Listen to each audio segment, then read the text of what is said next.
The psychology of मनी, लेखक Morgan Housel यांच्या पुस्तकावरती आपण रिव्ह्यू करूया. पहिला मुद्दा, पैसा म्हणजे गणित नाही तर मानसिकताही आहे. पैसे कमवणे वाढवणे हे फक्त गणितीय गणनेवर अवलंबून नाही, तर आपल्या सवयी, भावना, मानसिकतेवर अवलंबून आहे. आपले निर्णय अनेकदा तार्किक असून भावनिकही असतात. मुद्दा क्रमांक 2, संपत्ती म्हणजे दिसणाऱ्या वस्तू नाही. खूप मोठ्या वस्तू घरामध्ये राहतात, महागड्या गाड्या वापरतात व त्याचा अर्थ श्रीमंत आहेच असं नाही. खरी संपत्ती म्हणजे तुम्ही ते पाहू शकत नाही. उदाहरणार्थ बचत व गुंतवणूक. मुद्दा क्रमांक 3, संयम आणि दीर्घकालीन दृष्टिकोन ठेवा. शेअर बाजारामध्ये गुंतवणुकीमध्ये लवकर यश मिळवण्याच्या मागे न लागता संयम बाळगणे व सातत्य ठेवणे हे महत्त्वाचे आहे. वेळ ही संपत्ती वाढवण्याचा मोठा घटक आहे. मुद्दा क्रमांक 4, तुम्हाला खूप पैसा नको, आर्थिक सुरक्षा हवी. खूप पैसा मिळवण्याच्या मागे न लागता आर्थिक श्रेय मिळवण्याचा प्रयत्न करा. कमी खर्च, अधिक बचत, योग्य गुंतवणूक केल्यास तुम्हाला आर्थिक स्वातंत्र्य मिळू शकते. मुद्दा क्रमांक 5, तुमचे वर्तन तुमच्या यशाचे कारण ठरते.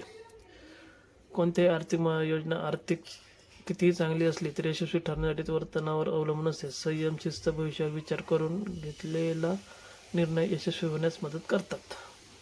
6, पैशाचा खरा उपयोग म्हणजे निवड स्वातंत्र्य. श्रीमंती म्हणजे केवळ बँकेत असलेला पैसा रक्कम नव्हे, तर तुम्हाला आयुष्यात हवे तसे स्वातंत्र्य मिळवणे, वेळेवर ताबा मिळवणे ही खरी श्रीमंती.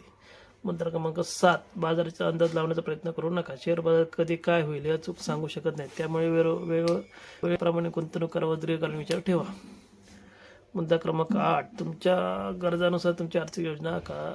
इतर लोक कशात गुंतवणूक करत आहे हे बघून आपणही विचार करू नका. आपल्या गरजा, जबाबदाऱ्या आणि स्वभावानुसार आर्थिक निर्णय घ्या.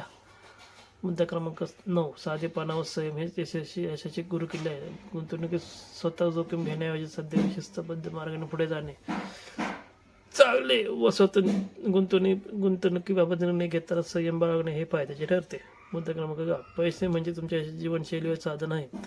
पैशांचा उद्देश हा केवळ साठवण्यासाठी, वाढवण्यासाठी नाही, तर त्यांचा उपयोग तुमच्या कुटुंबाच्या चांगल्या भविष्यासाठीही करा. या पुस्तकाचा निकष असा आहे की हे पुस्तक आपल्या पैशाकडे पाहण्याचा दृष्टिकोन बदलतो. श्रीमंत म्हणजे काय हे आपल्याला कळते. मोठ्या रकमेतला जमा करून महागड्या गाड्या, महागड्या वस्तू खरेदी करणे म्हणजे श्रीमंती नाही. दिखावा हा म्हणजे श्रीमंती नसून आर्थिक स्थिरता असणे ह्याला श्रीमंती म्हणतात. तुमच्या टायमावरती तुम्ही विजय मिळवू शकता तर तुम्ही श्रीमंत आहे.